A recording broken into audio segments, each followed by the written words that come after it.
Hello, hockey fans, and welcome back to the Rockford IceHogs Broadcasting Network. Joseph Zakshesky with you as the IceHogs wrapping up the regular season here tonight and completing a home-and-home weekend series against the Chicago Wolves with the Illinois Lottery Cup on the line. Well, these two teams got together for the start of the weekend last night out at BMO Harris Bank Center. Fan Appreciation Night, a packed house on hand, and it was a back-and-forth affair. The IceHogs pulled the game within one in the third period. It was a wild final frame, but the IceHogs would eventually fall by a final of 6-4 to Chicago. So now they're trying to reset going into tonight's matchup. Well, some key figures in that turnaround for the IceHogs in the contest an evening ago, defenseman Cody Franson and forward William Pelletier. Franson would have a power play goal, also add an assist to push his personal point streak to 4 games. And for William Pelletier, he struck in the final minute of the second period to begin the comeback for the IceHogs. I mean, obviously it's lost, so it's a little bit disappointed. We wanted to win, and we want to get ready for the playoff. I think we didn't play our best game tonight, but we're going to bounce back tomorrow. You held the Wolves without a point this weekend. You had a chance to finish first. Was that something you talked about? Well, we knew about it, like we knew about this standing, but we didn't think too much about it. Just as I said, trying to focus on to get ready for the playoff. Where did it go wrong out there tonight in your eyes? I don't know. It's a good question. I'm gonna watch the game back. I feel like our competition level wasn't there as it should be. Just gotta bounce back tomorrow. There were a lot of whistles tonight, whether it was offsides or penalties being called. How does that kind of throw a wrench into your guys' game plan? I mean, it's part of the game. Like, we know how to handle it, but obviously, like, we prefer when there's a better flow of the game. But it's just part of the game. Emotions running pretty high tonight. Why would you say that is? Say that again. Sorry. Emotions. Yeah. You know, you guys were pretty physical out there. Both teams were going after each other.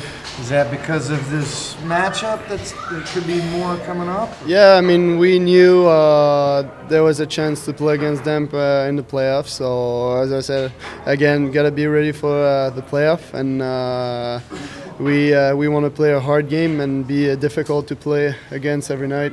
Our first 2 periods, we didn't execute very well. You know, we clean up our puck possession and how we're moving the puck around. I think we give ourselves a lot better looks. We're kind of caught in the middle or playing our D zone a little too much. I mean, they've got some good forwards. They made some nice plays to get some goals, but you know, I think we can give ourselves a good chance if we execute well. So you're a player that has consistently produced. You got 2 goals in the last game, 1 tonight. How does it feel to kind of be a leader in the locker room, kind of take that on your shoulders? Well, you know, it's something you take pride in. Being an older guy, it's a lot of fun to try and take that role on and teach the young guys a little bit and kind of pass it forward. I had some great older guys when I was coming up that helped me along the way, and you know, I've always enjoyed this part of leading, so it's been a really good fit for me that way in terms of the role they've asked me to try and take on. And I mean, obviously you want to be up top, but it's been an enjoyable situation with the role I have here. So there were a lot of whistles tonight, a lot of offsides, a lot of penalties. How does that kind of throw off the flow to the style of game you guys try to play? Yeah, it interrupts it a little bit, but our big issue tonight was we got away from what makes us successful a little bit. We tried to get a little too cute, and when you do that and you don't execute well, it can end up in your end for a longer periods of time, and that's what happened. We had to simplify a little bit, like you've seen in the third. You know, make the simple plays, get it in behind them, spend some more time in their end, and we were able to put a few in the back of the net. Did your coach tell you it's Chicago in the first round? I just heard, yeah. You know, that'll be fun, I'm sure. We always have tough games with those guys and big emotion with those games, so I'm sure it'll make for a great series. Are you worried about tomorrow maybe becoming a little bit of a statement game with knowing that you're about to head into a series with these guys? Could be, yeah. You know, there's definitely that possibility. It's tough to really know exactly what's going to happen going forward. I don't know if they're going to rest guys or whatever. I think either way it's going to be a hard-fought game. But what about for you guys? Is it important to get a little momentum with tomorrow? You know, it'd be nice to get the momentum, but I think our group's very strong mentally. We've had a lot of success lately, and you know, you always want to win the games, but we understand what makes us good and what makes us unsuccessful, and there's no panic in there.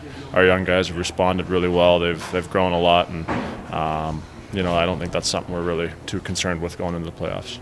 A big thank you to Cody Franson and William Pelletier for joining us here on the Rockford IceHogs Broadcasting Network as those two turn the corner and get set for tonight's matchup here against the Chicago Wolves out at Allstate Arena for the Rockford IceHogs. It is the final game of the regular season, and with the Wolves prevailing last night out at BMO Harris Bank Center, that guarantees the IceHogs will be in the 4th place spot in the Central Division, and they will take on the #1 team in a first-round best-of-5 in the Calder Cup playoffs, which will also be against Chicago, with the first home game coming on Sunday, April 22nd. Well, we'll have the puck drop just a few moments away here in this one, and once again, stay tuned for more. You're watching and listening to Rockford IceHogs Hockey on the IceHogs Broadcast Network.